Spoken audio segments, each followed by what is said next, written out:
আর সেইখানে আপনি এমনি এমনি ঢুকে যাবেন।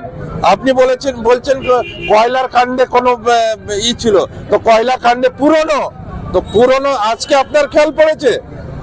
এতদিন আপনি কোথায় ছিলেন? আপনি মুখ বাঁচানোর জন্য কয়লার नामটা নিচ্ছেন।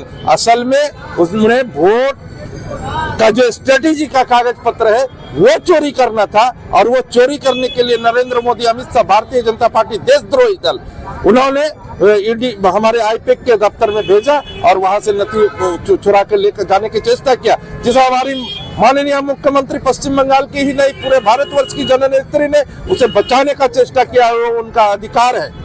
আচ্ছা, রাজ্য সরকারের একাধিক মন্ত্রীদের যায় যেখানে কোনো তৎপরতা ছিল না মুখ্যমন্ত্রীর, সেখানে আজ আইপ্যাক দপ্তরে তৎপরতা দেখা গেছে। কি বলেন এই বিষয়ে আমাদের সোশ্যাল মিডিয়া কি উঠছে, কিন্তু আপনারা তো মিডিয়ার লোক। যদি প্রতীক জৈন দোষী ছিল, তো এই নির্বাচনের মুখে যেখানে আপনারা দেখছেন, আজকেও আমরা প্রোগ্রামে ছিলাম, উন্নয়নের সংলাপ প্রোগ্রাম আমাদের চলছে, যেখানে ভোটের প্রস্তুতি চলছে, আইপ্যাক আমাদের ভোটের প্রস্তুতির জন্য কাজ করছেন।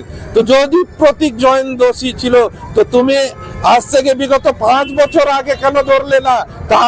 তখন তুমি রেড কেন করলে না? আজকে যখন ভোটের প্রস্তুতি চলছে, তো তুমি ওই পুরনো কয়লার মুখ সেভ করার জন্য, তুমি মুখ বাঁচাবার জন্য, কিন্তু আসল তোমাদের উদ্দেশ্য ছিল কি আমাদের যে স্ট্র্যাটেজি, আমরা ভোটের কি প্রস্তুতি নিচ্ছি সেইটা চুরি করে। এমনি তো তোমরা জিততে পারছো না, তো আমাদের স্ট্র্যাটেজি গুলো নিয়ে জিততে পারবে। আমরা সেই জন্য তো আমাদের নেতা অভিষেক ব্যানার্জি স্লোগান দিয়েছেন, যতই করো হামলা আবার জিতবে বাংলা।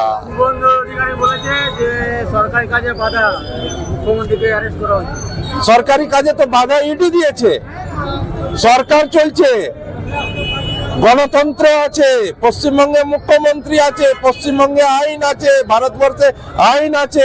ইডিকে নোটিশ করে আসা দরকার। ও একটা সংস্থা, রিপোর্টেড সংস্থা, একটা সর্বভারতীয় দলের সাথে সহযোগী করে কাজ করছে, তার ডাইরেক্টরের অফিসে তুমি রেড করেছো, তো বেআইনি কাজ তো ইডি করেছে।